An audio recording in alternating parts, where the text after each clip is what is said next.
on Rene Rast. So as the Loic Duval car is recovered and is set off again, as you can see, the safety car should come in at the earliest opportunity. So the cars will have to go side by side once again. And what we've seen is, in anticipation of the safety car, everyone came in, and Loic Duval managing to find reverse and get the car out of the barriers and back out on track again. So safety car deployment for the second time in this DTM race. Some damage to the panel work of the Loic Duval car. Whether it's anything more serious than that remains to be seen. What it does mean is that the face of this race could change all over again. Plays right into the hands of Nico Müller, who, stopping earlier, finds himself in P6 now. Of course, he will, come the end of the race, have older tyres than virtually anybody else. The cars will have to go side by side again for the Indy-style restart, to the best of our knowledge. Nothing indicative on the message board to suggest that it will be anything other than that. So the order is Freins, Rast, Wittmann, Aberdeen, Auer, Glock, Newey, Eng.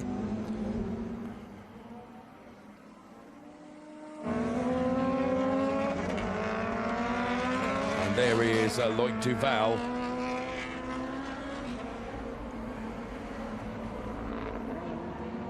Who, him being in the barriers in turn 5, is what propelled the safety car to have to come out again. Now, I suspect that the cars will grid up behind the safety car now, and the safety car will come in at the end of this lap. I can see no reason why that wouldn't happen, and sure enough, on screen, as we can see, confirmation that the safety car will come in at this lap. Rene was getting just a little bit closer to Robin Freins up until that safety car intervention. What will he be able to do? Nico Müller finds himself now up into that P6 position, but do bear in mind Nico's going to be on among the oldest tyres out there. Loic Duval has got the oldest, but what have we got? 28 minutes plus 2 laps. It's going to be 27 minutes, as near as makes no difference, plus 2 laps by the time the safety car has come in. And the race has resumed once again.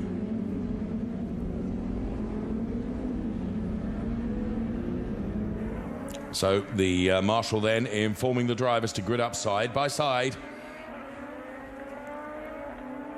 And Robin Freins has to oversee a successful restart for the second time of asking. Of course, during the pit stops, Marco Wittmann has found himself ahead of Philipp Eng. Then it's Aberdeen and Müller, and Nico Müller will be the one that could take the most advantage out of this. Robin Freins and Rene Rast on the front row, of course, once again controlling the pace of this restart. They come past our commentary studio here, and the engine note will rise when they give it everything on the accelerator. And a good start from Robin Freins. Rene Rast will come up against Glock and Rock to stay ahead of these two. So through turn 5, a couple of turns to do before you get to the flat out section. They may just be able to see off the charge from these two.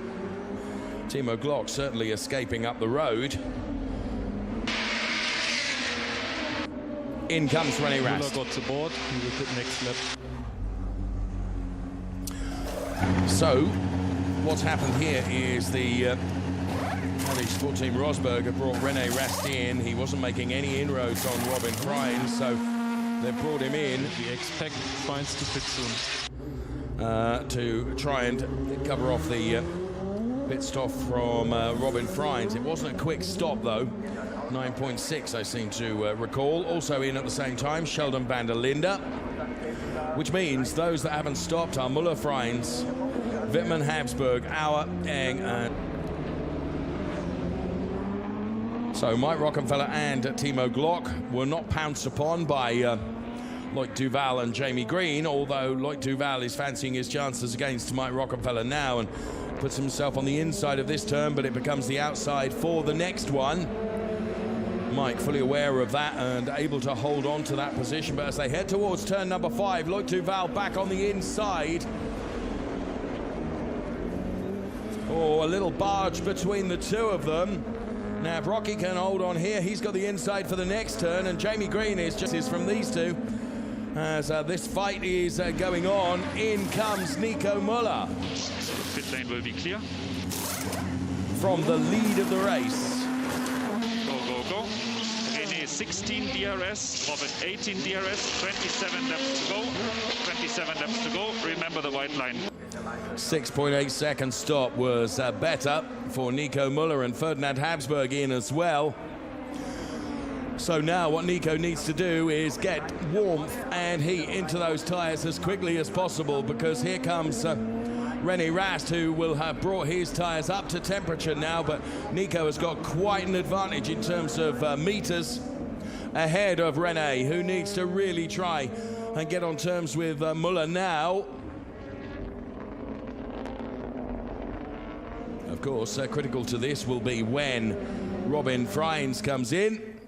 Is it now? Yes, it is. Robin Freins into the pit lane.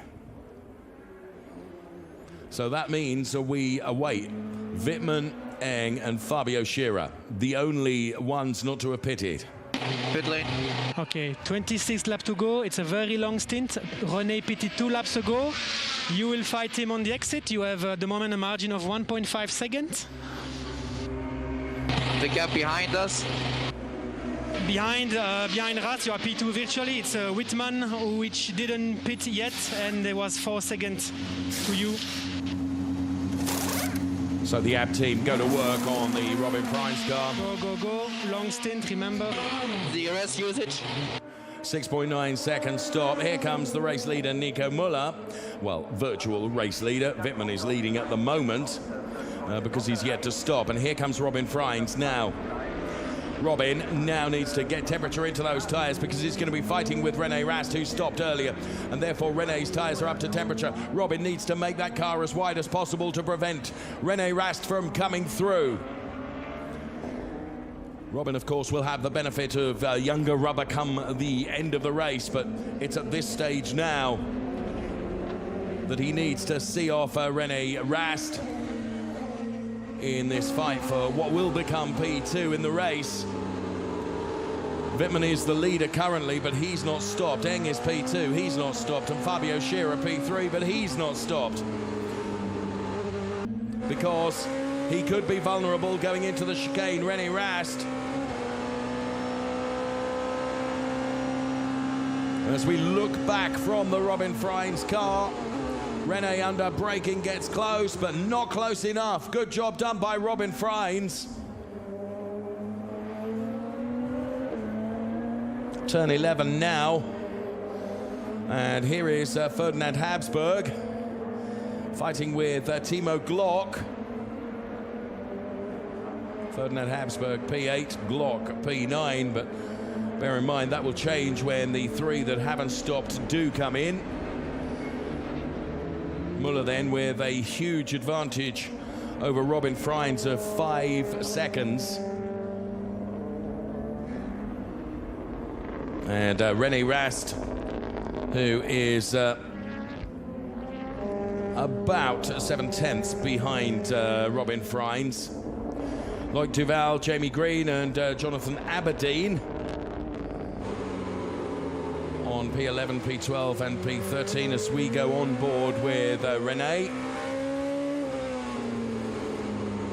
Still 31.5 minutes of the race remaining, plus a lap.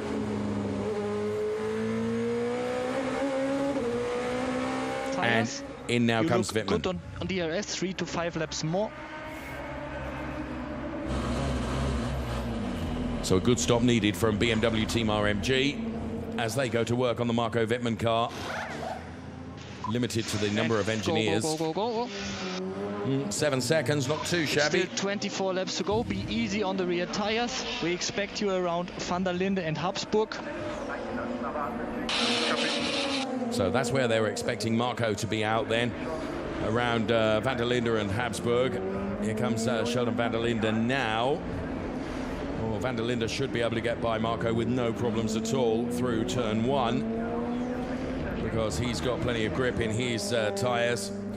Marco Wittmann's tyres, of course, are a new set that have gone on, or a used set but not warmed, so not up to temperature.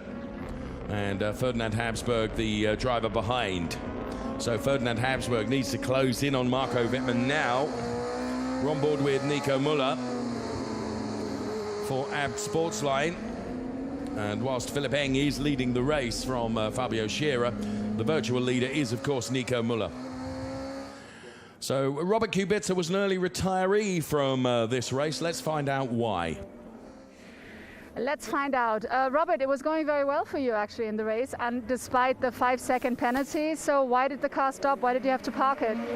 We did have, first before the start we have a miscommunication issue on approaching the grid position, and then we were running quite okay, but unfortunately we have a gearbox issue. Oh, so you had to park the car and the race is over. Yeah. All right, very bad luck. Thank you very much, Robert. Thank you. Back to you. What a great shame, because Robert had qualified really well.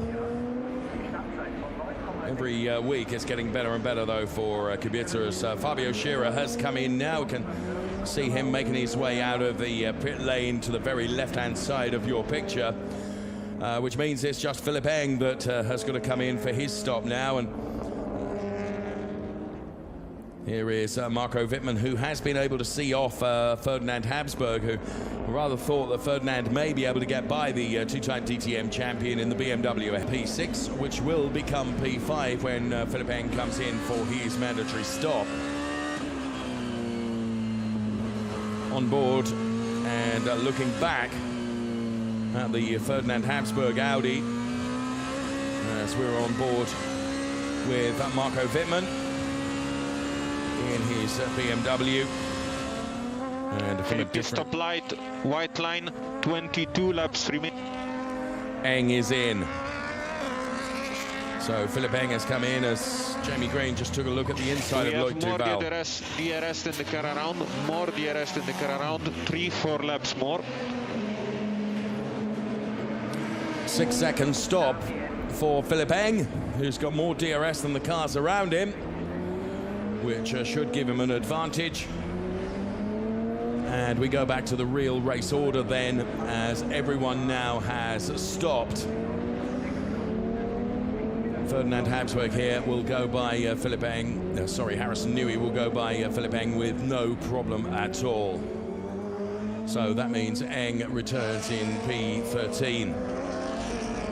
So the order, after all the stops, it's Müller, Freins and Rast, ahead of Van der Linde, who undercut Marco Wittmann in the pit stops. Then Habsburg, Glock, Rockenfeller.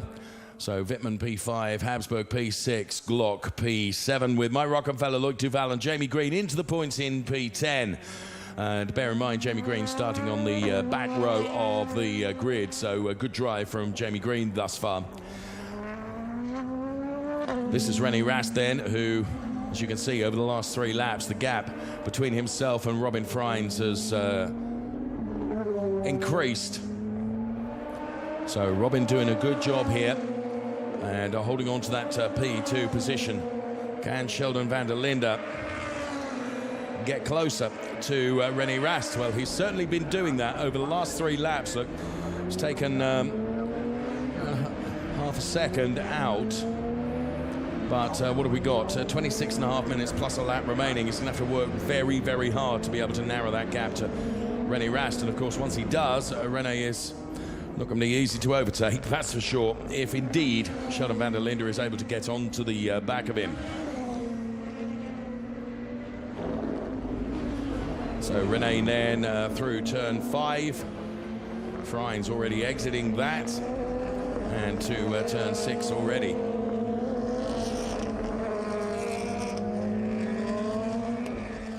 And down behind the paddock they come. Nico Müller leading by 6.5 seconds, as near as makes no difference, over Robin Freins. And then René Rast and Sheldon van der Linde and Marco Wittmann and Ferdinand Habsburg. And the cars spread out, as you can see. Glock getting a little bit closer to Habsburg. That's 6/10 between the two of them, and we're on board with Sheldon van der Linde here around turn 11. And this is Jonathan Aberdeen, P11. Jamie Green ahead of him, who's running in P10. Next in the Jamie Green target sights is Loic Duval, but Loic Duval has been in the target sights for a while. And Jamie has not been able to find a way by. Aberdeen looking racy here, as under braking goes into turn 1.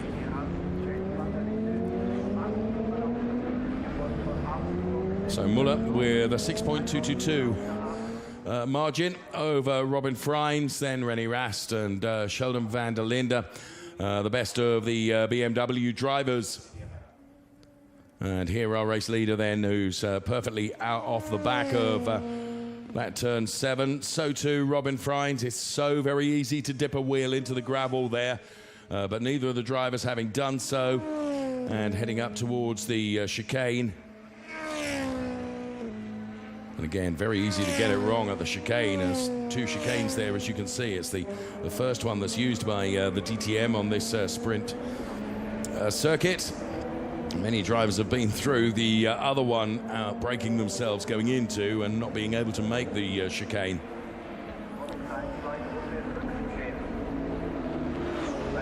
So P2 for Robin Freins, P3 René Rast, and here is Sheldon van der Linde, who's at 3 seconds ahead of this man, Marco Wittmann, running in P5. Then it's Ferdinand Habsburg and Timo Glock ahead of Rocky, Duval and Green rounding out the top 10.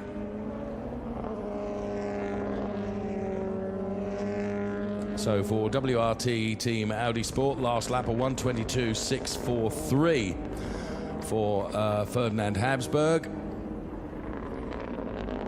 Quickest last lap actually was from Robin Freins with a 1:22.248. And Jamie Green now having to defend from Jonathan Aberdeen, which is meaning that Loic Duval can get up the road away from him. So Loic Duval benefiting from the fight for P10, which is going on between Jamie Green and Jonathan Aberdeen. And here Aberdeen diving to the inside of Jamie Green, but carrying too much speed, so Green is able to get underneath relatively easily. And big DTM experience from Jamie Green there, who keeps his cool. The lockup comes and he knows that he'll have the momentum and the grip to go through on the inside. But this time with the live pictures, Jonathan Aberdeen will get a replay of that overtake, I'm sure, but he has done it this time around. Jamie Green will try and come back at turn 1, but Aberdeen trying to increase the gap as much as possible.